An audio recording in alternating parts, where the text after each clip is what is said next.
Сегодня появилась очень позитивная такая новость. На своей странице министр иностранных дел Украины Дмитрий Кулеба написал такое сообщение. «Этот день настал. Я искренне благодарен нашим партнерам в Альянсе, благодаря которым это решение стало возможным. Украина, наконец, получила статус партнера расширенных возможностей НАТО. Мы делаем друг друга сильнее вместе».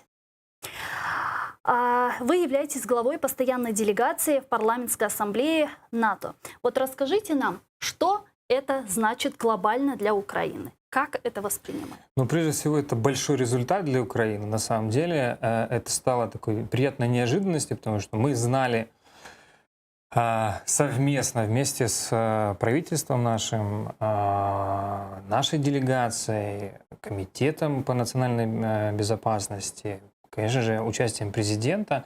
Вот эти совместные усилия, они продолжались последний год, наверное, для того, чтобы сделать еще один шаг ближе в направлении НАТО. Программа расширенных возможностей – это программа